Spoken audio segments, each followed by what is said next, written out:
Belakangan kasus pidana yang menjerat warga akibat memelihara binatang di rumahnya santer jadi perbincangan publik. Tapi ini bukan binatang pada umumnya seperti kucing atau anjing. Piono, warga Kota Malang, Jawa Timur terseret hukuman penjara gara-gara memelihara ikan aligator. Sedangkan di Bali ada Inyoman Sukena yang didakwa penjara akibat memelihara landak Jawa. Bagaimana bisa ikan aligator dan landak Jawa menyeret seseorang ke penjara? Pelajaran apa yang bisa diambil dari dua kasus ini? Senin 9 September, tangis Piono pecah di ruang sidang saat kakek berumur 61 tahun itu menerima hukuman pidana penjara 5 bulan dan denda sebesar 10 juta rupiah.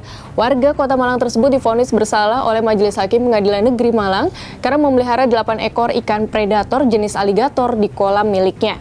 Terdakwa dituntut karena melanggar pasal tentang perikanan dan peraturan Menteri Kelautan dan Perikanan nomor 10 tahun 2020. Masalahnya, Piono mengaku benar-benar tidak mengetahui ada undang-undang ini dan dirinya menjelaskan jika 8 ikan aligator itu sudah dipelihara sejak 2006.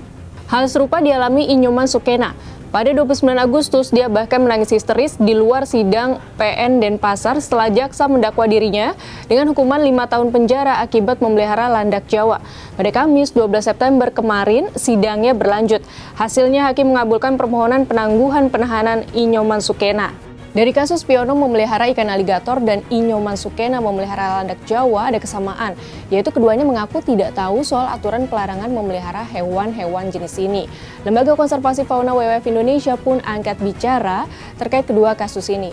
Itu karena sudah masuk ke daftar spesies yang dilindungi di Peraturan Menteri Kehutanan tahun 2018 nomor P106. Jadi apapun itu ketika sudah masuk spesies yang dilindungi oleh undang-undang, oleh peraturan perundangan yang ada di Indonesia, itu tentunya ada konsekuensi hukum. Memang sosialisasi sangat-sangat perlu ditingkatkan kembali, Mas, karena warga kita sangat banyak sekali.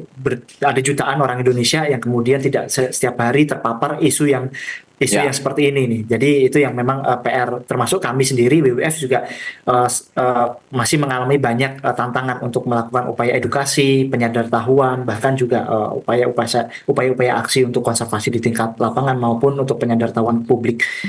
Sekarang mari kita cek Peraturan Menteri LHK nomor P106 tahun 2018 tentang jenis tumbuhan dan satwa yang dilindungi.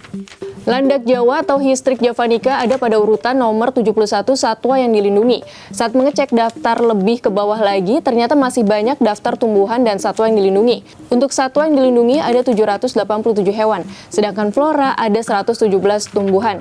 Jumlah totalnya sangat banyak, mencapai 904 item, mendekati 1000. Menjadi masuk akal saat WWF menyebut soal kurangnya sosialisasi kepada warga terkait tumbuhan dan satwa yang dilindungi.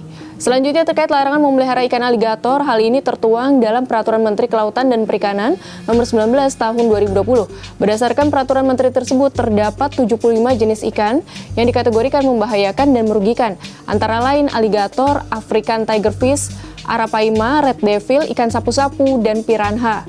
Berbagai jenis ikan predator yang beredar di Indonesia masuk kategori spesies invasif karena dapat berkembang biak secara masif dan memangsa ikan-ikan lain. Peningkatan populasi ikan predator tak terkendali tersebut yang ada akhirnya dikhawatirkan menurunkan populasi ikan asli Indonesia dan merusak keseimbangan ekosistem. Ini nyata, ada kejadiannya. Ikan aligator atau Atractosteus spatula pernah menginvasi Waduk Jatiluhur, Jawa Barat sehingga menekan pertumbuhan populasi ikan lokal. Adapun ikan red devil atau Amphilophus labiatus juga pernah menginvasi perairan Danau Toba, Sumatera Utara hingga mengancam populasi ikan-ikan spesies asli Danau Toba seperti wader dan pora-pora. Dari kejadian warga di Malang dan Badung, Bali dipidana akibat memelihara satwa dilindungi ini, harapannya tidak ada lagi kejadian serupa. Entah itu oleh warga biasa karena tidak memahami aturannya, atau oleh oknum pejabat maupun orang super kaya yang sengaja memelihara hewan eksotik sebagai bentuk prestise.